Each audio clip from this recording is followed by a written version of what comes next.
யாழ்ப்பாணத்தை சேர்ந்த ஒரு தாயையும் மகளையும் பட்டு மோசமா கொலை செய்த ஒரு மோசமான சம்பவத்தை தான் நான் உங்களுக்கு சொல்ல போறேன். இதுக்கு பின்னுக்கு இருக்கக்கூடிய அதே யாழ்ப்பாணத்தை சேர்ந்த ஒரு குற்றவாளி என்று சொல்லப்படக்கூடிய ஒரு நபரை இந்த வருஷம் ஏப்ரல் மாதம் நீதிமன்றத்தில் ஆஜர்படுத்த போறாங்க. தாயையும் மகளையும் யோசிச்சு பாருங்கள், எப்படி ஒரு உலகத்துல வாழ்ற பிரான்ஸ் நாட்டுல தான் நடந்திருக்குது. யாழ்ப்பாணத்தை சேர்ந்த ஒரு 51 வயசு இருக்கக்கூடிய விஜயசிறி என்று சொல்லப்படக்கூடிய ஒரு அக்காச்சி ஒருத்தவங்களும், அந்த பெண்ணினுடைய மகள் 21 வயசு இருக்கக்கூடிய திக்சனாவோ திலக்சனாவோ என்ற ஒரு மகள். இவங்க இந்த சம்பவம் 2021ஆம் ஆண்டு தான் பிரான்ஸ் நாட்டுல நடந்திருக்குது. என்ன நடந்திருக்குண்டா, கணவர் வேலைக்கு போயிட்டு வீட்டை வந்திருக்கிறார். வீட்டை வளமையா வேலைக்கு போறது போல வேலைக்கு போயிட்டு வீட்டை வந்திருக்கிறார். வந்து பார்த்தா தன்னுடைய மனைவியும் மகளும் பட்டு மோசமா பார்க்கவே முடியாத அளவுக்கு கிடந்திருக்காங்க வீட்டுல.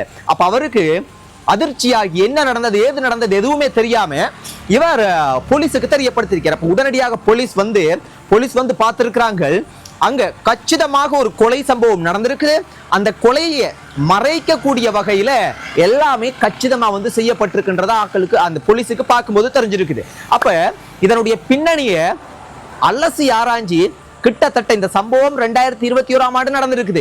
ஆனா இதை கண்டுபிடிச்சு இப்ப கிட்டத்தட்ட இறுதி கட்டத்துக்கு கொண்டு வந்திருக்காங்க. இதனுடைய உண்மையான கிட்டத்தட்ட குற்றவாளி என்று சொல்லப்படக்கூடிய ஒரு நபரை கைது செய்து விசாரணை செய்து இந்த வருஷம் ஏப்ரல் மாசம் நீதிமன்றத்தில் ஆஜர்படுத்த போறாங்க.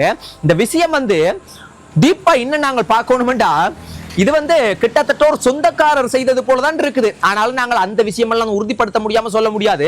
என்ன நடந்திருக்குண்டா, 2018ஆம் ஆண்டு யாழ்ப்பாணத்திலிருந்து பிரான்ஸ் நாட்டுக்கு ஒரு நபர் ஒருத்தர் போறார். அதாவது இறந்து போன அந்த தாயும் மகளினுடைய கிட்டத்தட்ட ஒரு உறவினர் அவர் பிரான்ஸ் நாட்டுக்கு போறார். அங்க தஞ்சமாக இவங்கட விட்டு ஒரு தஞ்சமா இருந்திருக்கிறார். இருந்து அவர் அங்க வேலைகளை செய்து கொண்டு அவர் அடுத்த கட்ட வாழ்க்கைக்கு அடுத்த கட்ட விஷயங்களை எல்லாம் பார்த்திருக்கிறார். இப்படி போகும்போது இது 2018ஆம் ஆண்டு. இந்த 2021ஆம் ஆண்டுக்குள்ள இவங்களுக்குள்ள என்ன சிக்கல், என்ன பிரச்சனை, என்ன ஏது நடந்தது அதெல்லாம் நமக்கு தெரியாது. ஆனா 2021ஆம் ஆண்டு இந்த அக்காவையும் இந்த இறந்து போன அந்த அக்காவையும் அவங்களினுடைய மகளையும் இந்த நபர் தான் கொலை செய்திருக்கிறார் என்று கிட்டத்தட்ட காவல்துறை உறுதிப்படுத்தி இருக்கிறாங்க.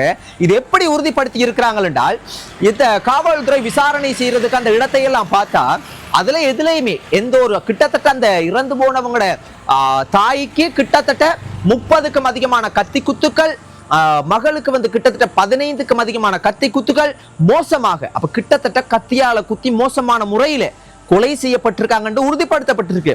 ஆனா ஆதாரங்கள் என்ன இருக்குது, யார் செய்தது எவர் செய்தது அது எதுவுமே தெரியாது, கண்டுபிடிக்கவே முடியல. அப்ப இருந்தாலும் பிரான்ஸ் நாட்டில் இருக்கக்கூடிய காவல்துறை சும்மா லேசுப்பட்ட ஆக்கள் இல்லை, அவங்க நெருப்படுத்திருக்கிறாங்க. லேட்டானாலும் குற்றவாளி யாராக இருந்தாலும் கண்டுபிடிக்கக்கூடிய அந்த அளவுக்கு ஆளுமை அவங்கள்ட்ட இருக்குது. அதன் அடிப்படையில இறுதியாக எப்படி இந்த குற்றவாளி இவர் குற்றவாளி என்று உறுதிப்படுத்துறாங்கடா, மகளினுடைய நகத்துல நகமோ அதை தவறா சொல்லிட்டேன் ஒரு தடவை பிடிச்சு கொண்டாங்க. அப்ப அந்த நகத்துல ரத்தத்தின் மூலம் ஒரு டிஎன்ஏ கண்டுபிடிச்சிருக்காங்க. அதாவது ஒரு டிஎன்ஏ கண்டுபிடிச்சி அந்த டிஎன்ஏ யாருன்றத பரிசோதனை செய்து யாருன்னு பார்க்க போனா இந்த யாழ்ப்பாணத்திலிருந்து 2018ஆம் ஆண்டு இவங்கள்ட்ட தஞ்சமா இருந்த அந்த நபரோட ஒத்து போகுது. அவரோட பெயர் கிட்டத்தட்ட நிரோசனா என்னமோ அவரோட ஒத்து போறனால அவரை கைது பண்ணி விசாரிச்சிருக்கிறாங்க. விசாரிச்சா கிட்டத்தட்ட அவர் யாருன்னு பார்க்க போனோம்டா, அவர் 2018ஆம் ஆண்டு வந்திருந்தாலும் அவர் மீது இன்னும் அடுக்கடுக்கான குற்றச்சாட்டுகளை காவல்துறை வைக்கிறாங்க. என்ன குற்றச்சாட்டுகள்டா, அந்த நபர் இது மட்டுமில்லை, இதற்கு முதல் வேற மோசமான ஒரு பெண்கள் சம்பந்தப்பட்ட விஷயங்கள்லையும் இவருக்கு ஒரு குற்றம் சுமத்தப்பட்டிருக்கு. ஏதோ ஒரு போலீஸ்ல ஏதோ ஒரு குற்றம் பதிவாகி இருக்கு. அது மட்டும் இல்லாம இன்னும் ஒரு குற்றம் ஒன்று இவர் மேல இருக்குது. அதாவது அந்த பிரான்ஸ் நகரத்துல மோசமான இந்த ஆக்களை மறிச்சு மிரட்டி பணம் பறிக்கக்கூடிய குழுக்களோட இவருக்கு தொடர்பும் இருக்கின்ற மாதிரி சொல்லி இருக்கிறாங்க. அப்ப இந்த இதை கேட்கும் போது யோசிச்சு பாருங்க, இவங்க யாருண்டா, தமிழர்கள், யாழ்ப்பாணத்தை சேர்ந்த தமிழ் ஆக்கள். அப்ப நான் அதுக்காக இப்ப இன்னொன்று சில பேர் கோவிச்சு கொள்ள கூடாது, யாழ்ப்பாணம் என்று சொல்றேன். யாழ்ப்பாணத்துல எவ்வளவு நல்ல விஷயங்கள் இருக்கு அதெல்லாம் உன்ட கண்ணுக்கு தெரியாதாண்டு. ஒரு யாழ்ப்பாணத்திலிருந்து போனவங்க செஞ்சா யாழ்ப்பாணம் தான் நான் சொல்லணும், இல்லைண்டா எப்படி சொல்றது. அதனால நான் என்ன சொல்ல வரேன் என்றால், பாருங்கள் எவ்வளவு பெரிய ஒரு தவறு. 2, ஒரு குடும்பத்தினுடைய சந்தோஷம், மகிழ்ச்சி, சுதந்திரம் அவ்வளத்தையுமே இல்லாமக்கி இருக்கிறாங்க. அவங்கட வீட்டையே போன ஒரு நபர்டா. ஆனா இதுல இன்னொரு பெரிய ட்விஸ்ட் ஒன்று இருக்குது. இப்ப இவரை இந்த வருஷம், இப்ப இது முதலாம் மாசம், இந்த நாலாம் மாசம் ஏப்ரல் மாசம் ஆஜர்படுத்த போறாங்க. ஆனா இவர் இந்த குற்றவாளியாக அடையாளப்படுத்தப்பட்டிருக்க நிரோசன் என்று சொல்லப்படக்கூடிய அந்த நபர் என்ன சொல்றார் என்றால், அவர் இவ்வளவு குற்றச்சாட்டுகளையும் நிராகரிக்கிறேன், இதை நான் செய்ய இல்லை அப்படின்னு அவர் நிராகரிக்கிறேன். அவர் பக்கம் பார்த்தோம்னா அவர் இதை செய்யல, ஆனால் காவல்துறை சொல்றது இவர் தான் செய்திருக்கிறார், இவர் தான் குற்றவாளி என்று இந்த ஏப்ரல் மாசம் வந்து நீதிமன்றத்தில் ஆஜர்படுத்த போறாங்க. யோசிச்சு பாருங்க. இதை கேட்கும் போது எவ்வளவு சிக்கலான இதுல நாங்கள் வாழ்றோம். அவர் பார்த்தா நான் கொலை செய்யலன்றார், ஆனா காவல்துறை இவர் தான் குற்றவாளி என்றாங்க. இன்றைக்கு மனைவியையும் மகளையும் இழந்து கணவனினுடைய மனசை யோசிச்சு பாருங்க. நான் ஒன்று சொல்லுவேன், என்ன சிக்கலாகவும் இருக்கட்டும், இதுக்கு பின்னுக்கு வந்து குடும்பத்துக்குள்ள ஏதாவது சொந்தங்களுக்குள்ள பிரச்சனை, இல்லாட்டி காசு கொடுக்கல் வாங்கலா இருக்கலாம், சின்ன வாய்த்தக்கமா இருக்கலாம், இல்லைன்னா வேற ஏதாவது ஒரு பெரிய பிரச்சனை வந்து இதுக்கு பின்னணியில இருக்கலாம். எதுவாகவும் இருக்கட்டும், எதுவாக இருந்தாலும் ஒருவரினுடைய உயிரை நாங்க எடுக்கக்கூடாது. அது பாவத்திலையும் பெரிய பாவம். ஏனென்றா எங்கட உயிரை இன்னொருத்தவங்க எடுத்தாங்கன்னா எப்படி இருக்கு? எங்களால் எதுவும் செய்ய முடியாது. அதே போலதான் இன்னொருத்தவங்க அது ஒரு பிடிக்கலண்டா என்ன பிரச்சனைண்டாலும் அடுத்த கட்டம் சட்ட ரீதியா பார்த்து கொள்ளணும். ஆனா கொலைன்ற இது அந்த அளவுக்கு போகக்கூடாது. அது பெரிய ஒரு பாவம் என்று நினைக்கிறேன். அதுக்காக அவரை நான் குற்றவாளி என்று சொல்லல.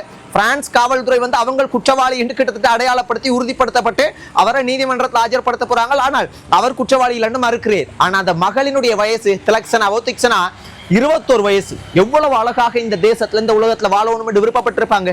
ஆனா அவ்வளவும் சுக்கு நூறாக்கி சிதைஞ்சு போய் இருக்குதுனே. அந்த தாய் என்ன பாவம் செய்தாங்க? என்ன தவறும் செய்திருக்கட்டும், வேணாமாம், தேவல்ல, வேணாம், அதெல்லாம் பெரிய பாவம். அதுதான் நான் சொல்லுவேன். இந்த தவறுகள், இந்த குற்றத்துக்கெல்லாம் மனுஷன் இந்த உலகத்துல இந்த சட்டத்துல நாங்க தப்பிக்கலாம், ஆனா கடவுளினுடைய ஒரு சட்டத்துல நீதியில நாங்கள் தப்பிக்க முடியாது.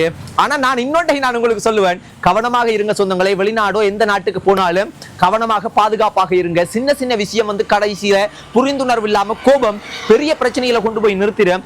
இந்த இடத்துல நான் வளமையா வந்து உங்களுக்கு தெரியும், இந்த இடத்துல நான் காணொலிகள் பதிவு செய்யறேன். ஒவ்வொரு செய்திகளையும் ஏன் நான் இங்க வாரணான்டா, நான் வீட்டுல ஒரு ரூம்ல இருந்து கதைக்கலாம், வீட்டுல ஹோல்ல இருந்து கதைக்கலாம், இல்லாட்டி ஏதாவது நல்ல நல்ல வேற இடங்கள்ல இருந்து கதைக்கலாம். ஆனா நான் இந்த இடத்துக்கு வருது, நான் கதைக்கிற விஷயங்கள் ஒரு விசாரணை சம்பந்தப்பட்டது, நீதி சம்பந்தப்பட்டது, பெரிய பெரிய குற்றங்களை வெளியில கொண்டு வர்றது, போதைப் பொருளுக்கு எதிரானது.